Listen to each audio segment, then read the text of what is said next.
සුබ දවසක් වේවා හැම කෙනෙක්ටම. ඉතින් ගොඩක් කට්ටිය දන්නේ නැහැ මේ ඔයගලන්ගේ සිංහල අශ්වපතේ තියෙන මේ කවි පාඩම් ඔක්කොගෙම මොනවාද පාඩම් කරන්න ඕන කවි. මොනවාද මේ අපේ විෂයට අදාළ වෙන කවි. හැම කවියෙම අපි පාඩම් කරගත යුතුද? අන්න ඒ වගේ දේවල් ගොඩක් අයට ප්‍රශ්නයක් වෙලා තියෙනවා. මොකද ගොඩක් කට්ටියට මේ වෙලාවේදී කවි පාඩම් නැති සීන් එකක් නිසා තමයි මේ දේවල් මෙන්න මේ විදිහට සිදු වෙලා තියෙන්නේ. හරි මම දැන් කියලා දෙන්නම් මෙන්න මේ සිස්ටම් එකට හරි මේ කවි ටික හරි මම මේ කියන හැම පාඩමකම මේ කියන දේවල් ඔයගලන් බලන්න ඔයගලන්ට පුළුවන්ද කියලා. හරිද? මේ ටික තමයි වැඩිපුරම මේ විචාර වලින් අහන තැන් ටික. හරිද? හොඳට බලාගෙන යන්න මේ ටික ගොඩක් වැදගත් වෙනවා. ඉතින් මුලින්ම අපි බලමු මේ ගුත්තිල කාව්‍ය පාඩමේ වැඩිපුරම අහන්නේ කොයි වගේ තැන් වලින්ද කියලා. ඔයගලන් බලන්න මේ කෙටි විරිත, දිගු විරිත, මධ්‍ය විරිත අන්න එහෙම කොටස් තුනක් තියෙනවානේ. අන්න ඒක දාලා සමහරට ප්‍රශ්නයක් අහන්න පුළුවන්. ඒක නිසා ඔයගලන් මුල් හරියෙන් එක කවියකුයි, මැද හරියෙන් එක කවියකුයි, අග හරියෙන් එක කවියකුයි ඔයගලන් තෝරගන්න ඕනේ ඒකට. හරිද? ඒ ප්‍රශ්නට දාලා. ඊට පස්සේ ඔයගලන් සමහරට අහන්න බලන්න මේ සුරංගන රැගුම්. හරිද? ඒ අන්තිම කවි සෙට් එකකින් ඔයා අඩු ගානේ 3ක් විතර පාඩම් කරලා තියාගන්න මේ සුරංගන රැගුම් වලට. හරිද? ඊට පස්සේ තමයි මේ පරිසරයේ වෙනස් වීම. අර ඇත්තුන්ගේ හැසිරීම, ඊට පස්සේ අස්සයන්ගේ හැසිරීම, ඊට පස්සේ මෝන්ගේ හැසිරීම, මාළුන්ගේ හැසිරීම, ඊට පස්සේ නගර ස්ත්‍රීන්ගේ හැසිරීම, ඊට පස්සේ ඔය සේවකයන්ගේ හැසිරීම, අන්න ඒ වගේ දේවල් අනිවාර්යයෙන්ම ඒ වගේන් 3ක් හෝ 4ක් කටපාඩම් කරලා තියාගන්න කොහොම හරි කියලා අර මම වීඩියෝ එකක් දාලා තියෙනවා මේ කවි කියන සිස්ටම් එක. අන්නේ සිස්ටම් එක අනුව ඔයගොල්ලන් කවි ටික කියලා කොහොම හරි පාඩම් කරගත්තොත් වැඩේ ගොඩ. ඊට පස්සේ තමයි මේ අර ගුත්තිල පඬිතුමා ජයග්‍රහණය කළ ආකාරය. ඒ කියන්නේ අර සක්‍ර දෙවියන්ට ඇවිල්ලා උදව් කරපු සීන් එක.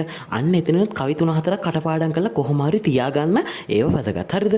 ඔන්න මම කියපු සිස්ටම් එක අනුව ඔයා මං අර කියපු තැන් වලට අදාළව කවි ටික තෝරගෙන කොහොම හරි ඒ ටික වෙන් කරලා තියාගෙන ඒ ටික පාඩම් කරොත් ඔයාට සමහර විට එන ਵਿਚාරේ සුපිරිටම ගොඩ දාන්න පුළුවන් වෙයි. හරිද? දැන් මම කියලා දෙන්න මුලින්ම දැන් මේ මම වීඩියෝ එකෙන් කියන්න උත්සාහ කරන්නේ ඔයගලන්ට කොයිතරම් දුරට එක පාඩමකින් මොන කවිද වැඩිපුරම අහන්නේ. වැඩිපුරම විචාර වලට ලියන්න ඕනේ මොන කවිද කියන එක කියන තමයි මම මේ වීඩියෝ එකෙන් සූදානම් වෙන්නේ. හරිද? ඊට පස්සේ තමයි ඔයගලන්ට තියෙන පාඩම තමයි හානා හිය පානා අඬ හැරෙන්දනේ කියන පාඩම. දැන් මේකේ නම් පුළුවන් හැම එක්කෙනාම මේ කවි හැම එකක්ම පාඩම් කරලා තියාගන්න. හරිද? එහෙම අමාරු කට්ටියට විතරයි ඒ පළවෙනි කවිය, දෙවෙනි කවිය, තුන්වෙනි කවිය, හතරවෙනි කවිය, හයවෙනි කවිය කියන ටික ඒ කවි ටික පාඩම් කරලා තියාගන්න. ඒ කවි පහ කොහෙන් ආවත් ලියන්න පුළුවන් කවි පහක් වගේ තමයි ඒ ටික.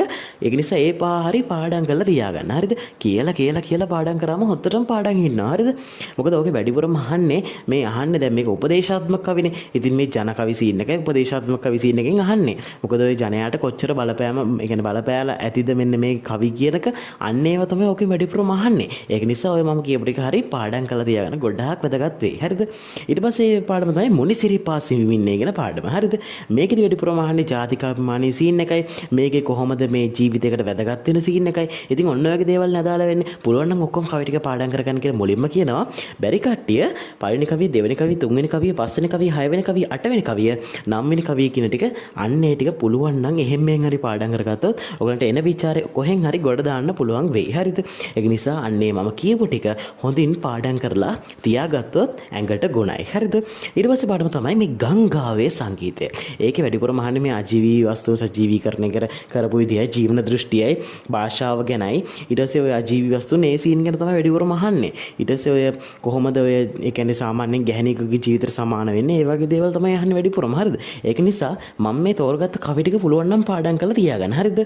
වැඩිපුරම මම ඒකෙන් බලන්නේ පළවෙනි කවිය, දෙවෙනි කවිය, තුන්වෙනි කවිය, හතරවෙනි කවිය, පස්වෙනි කවිය කියන ටික ඒ කවි පහ පුළුවන් නම් පාඩම් කරලා තියාගන්න. 1 2 3 4 පුළුවන් නම් නැත්තම් ඔය පහ කියන එක වැදගත් වෙනවා. ඒ නිසා මේ කවි 4 හරි පාඩම් කරලා තියාගන්න. මොකද ඒකෙන් අහන්නේ සරල දේවල් ටිකක්.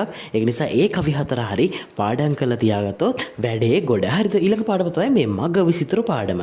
මග විසිතුරු පාඩමේ වැඩිපුරම ඔයගලගෙන් අහන්නේ මේ ස්වභාව සෞන්දර්ය සීන් එකයි, ඊට පස්සේ දූත වර්ණාව සීන් එකයි, අවස්ථාව වර්ණාව කරන සීන් එකයි. ඔය වගේ දේවල් තමයි වැඩිපුරම අහන්නේ. ඊට පස්සේ ඔය ගම්පිහසේ ස්වභාවය ඒ වගේ තමයි අහන්නේ. වැඩි ඒ කියන්නේ වනපිහසේ කොහොමද ඒ කාලේදී හැසිරීම ඒ වගේ දේවල් තමයි අහන්නේ. හරිද? ලොකු දෙයක් අහන්නේ නැහැ. ඒකෙත් වැඩිපුරම ඔයගොල්ලන් පාඩම් කරලා තියාගන්න ඕනේ. පළවෙනි කවිය, දෙවෙනි කවිය, තුන්වෙනි කවිය, හතරවෙනි කවිය, 12වෙනි කවිය. හරිද? ඒ ටික පාඩම් කරලා තියාගත්තොත් ඔයාලට ගොඩක් ඒ කියන්නේ එන විචාරයක් කොහොම හරි ගොඩ දාගන්න පුළුවන් වෙන සීන් එකක් තමයි තියෙන්නේ. ඒ කවි මම කියපු සෙට් එකෙන් ඒ හරි පාඩම් කරලා තියාගන්න. හරිද? ගොඩාක් වැදගත්. ඊට පස්සේ තමයි මේ කොරහන් නිසිමුව කලවර බලලා කියන එක තමයි. ඉතින් ওই පාඩම අනුව ඔය පාඩම ඔයගොල්ලන්ට වැඩිපුරම අහන්නේ මේ කුරක්කන් වපුරන ගොවියගේ ඒ කියන්නේ එයාට ලැබෙන ඒ කියන්නේ සතුන්ගෙන් ලැබෙන දේ ඒ කියන්නේ කරදර. ඊට පස්සේ මෙයා කොච්චර කරදර වලට පත් වෙනවද? මෙයාගේ දුක්ඛිත ස්වභාවය, ජන ජීවිතේ කොහොමද? අන්න ඒ වගේ දේවල් තමයි වැඩිපුරම අහන්නේ. ඒකෙත් 1 2 3 4 5 කියන ওই කවි ටික හොඳට පාඩම් කරලා තියාගත්තොත් ඕන විචාරයක්වත් ගොඩ දාගන්න ලේසි. හරිද? මම මේ කියව සිස්ටම් එකට කරලා බලන්න. ගොඩක් ඔයාට සරල ක්‍රමයක් මේක. ඉතින් ගොඩක් දුරකට ඔයාට වැදගත් වෙයි. හරිද? ඊට පස්සේ අපිට මගේ හරිච්ච පාඩම තමයි කෑරගල පාඩම. හරිද? මේකේ තියෙන්නේ තනිකරම චමත්කාරජනක වන ඒ කියන්නේ ගමක ස්වරූපය, පරිසර වර්ණනාව, ශබ්ද රසය, අර්ථ රසය ඒ වගේ දේවල් තමයි වැඩිපුරම ওই ගමේ පන්සලේ ස්වභාවය අන්‍ය වගේ දේවල් තමයි වැඩිපුරම අහන්නේ. හරිද? වැඩිපුරම අහන්නේ. දැන් මේ පාඩමෙන් නම් ගොඩක් කට්ටියට අමාරු වෙන්නේ මේ කවි පාඩම් ගන්න එක තමයි. ඒකෙදි මම කියනවා මේ පළවෙනි කවිය, දෙවෙනි කවිය, තුන්වෙනි කවිය, පස්වෙනි කවිය, හත්වෙනි කවිය කියන ඒවා හොඳට පාඩම් කරලා තියාගන්න. හරිද? ඒවයින් කොහොම හරි ආවොත් කොහොම හරි ඒකේ ගැට ගහලා හරි ඔයගේ ඒ ਵਿਚාර ගොඩ දාගන්න පුළුවන් වෙයි. හරිද? ඒක නිසා කියන්නේ මම ඒ කියපු කවි ටික හොඳට බලලා තියාගන්න. හරිද? හොඳට බලලා අනිත් ටිකත් පාඩම් කරන්න පුළුවන් වුණොත් ගොඩාක් හොඳයි. මම කියන්නේ මේ ටික හරි චුට්ටක් හරි පාඩම් කරලා තියාගන්න ගොඩාක් වැදගත්. හරිද? ඊට පස්සේ මේ පාඩම තමයි මේ දෑතේ කරකට සිඹ සනසන්නට කියන පාඩම. මේකේ තනිකරම කියලා දෙන්නේ. ඒ කියන්නේ මේකෙන් අහන ප්‍රශ්න අහන්නේ මේ ශ්‍රමාභිමානයේ ජාතිකම්මාන ඉස්මතු කර ඇති ආකාරයයි අතිශ්‍රී භූතිය ගැනයි. ඊට පස්සේ ඔන්න ඔයගේ දේවල් තමයි පැටිපුරම අහන්නේ. රූපකාර්ථ සංකේතවත් අන්න ඒවා කොහෙද තිබ්බේ කියලා ඕනනම් අහයි. ඊට පස්සේ ඕවා තමයි ඒ කියන්නේ මේ කවි ටික ඔක්කොම පාඩම් කරන්න පුළුවන් නම් ගොඩාක් හොඳයි. නැත්තම් පළවෙනි කවිය, දෙවෙනි කවිය, තුන්වෙනි කවිය, හතරවෙනි කවිය හරි මේ කවි හතර හරි පාඩම් කරලා තියාගත්තොත් ඒත් එකම අන්තිම කවිය චුට්ටක් පාඩම් කරලා තියාගන්න. ඒ ටික දැනගත්තොත් ඔයාලට ඕන විචාරයක්වත් ගොඩ දාගන්න ලේසි වෙයි. හරිද? ඔක්කොම පාඩම් නම් ඉතාමත් හොඳයි. හරිද? ඊට පස්සේ පාඩම තමයි මේ වස්සානේ පාඩම. වස්සානේ පාඩමේ වැඩිපුරම අහන්නේ මේ අපූර්ව මේ වර්ණනා කරපු ආකාරය, ඊට සජීවී වස්තුන් සජීවී කරපු ආකාරය, ජීවන දෘෂ්ටිය, පරිසර වර්ණනාව ඒව තමයි වැඩිපුරම මේ පාඩමේ අහන්නේ. හරිද? ඔක්කොම පාඩම් කරන්න බලන්න මම මුලින්ම කියනවා හොඳයි මේ කවි ටික. ඊට පස්සේ ඔයගලන්ට වැඩිපුරම අහන්නේ 1 2 3 4 5 කියන කවි ටික පාඩම් කරගත්තොත් එන ඕන විචාරයක් කොහොම හරි ගැට ගහලා ලියා ගන්න පුළුවන් වෙයි. හරිද?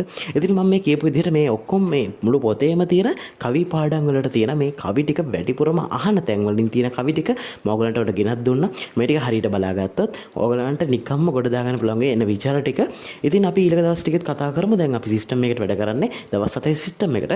ඉතින් ඒක දන්නවා WhatsApp group වල ඉන්න කට්ටිය. ඉතින් එන්නේ විදිහට තමයි වැඩ කරන්නේ. අපි ඉදිරියට බලමු අපි කොහොමද ඉදිරි දවස් ටිකේ වැඩ ටික කරගෙන යන්න කියලා. මම හිතනවා දැන් කවි ටික ගොඩක් කට්ටියට ලේසි වෙලා ඉවරයි කියලා. ඉතින් මේ කවි තියෙන තැන් ටිකත් හොයාගත්තා නම් කවි ටික ගොඩ දාගන්න ලේසි. හරිද? තේරුම හොයන එක ගේමක් නෑ. කවි ටික පාඩම් කරනකොට තේරුම නිකම් ඔලුවට එයි. බොරු නම් බලන්න කවි ටික පාඩම් කරනකොට ඔයාලට තේරුම නිකම් ඔලුවට එනවා. හරිද? ඔය සමහර අමාරු ඒ කියන්නේ කවි නෙමෙයි. සමහර ලේසි කවි වල තේරුම් ඔලුවට නිකම් එනවා. හරිද? ඉතින් ඔය channel එකේ තියෙන ගොඩක් වීඩියෝස් තියෙනවා බලන්න පුළුවන්. ඒකේ තනිකර ලේසි කරන ක්‍රම තියෙන්නේ. ඉතින් මේ ටිකත් බලලා කොහොම හරි මේ කවි ටික ගොඩ දාගත්තොත් කවි තියෙන විචාර ටික නිකම්ම ගොඩ දාලා ඔයාලට ගේමක් නැතුව තනිකරම විචාර වල තියෙන ලකුණු ටික නිකම්ම ගන්න පුළුවන්. හරිද? ඉතින් අදට සමු ගන්නවා. ඉතින් හැමෝටම සුබ දවසක් වේවා.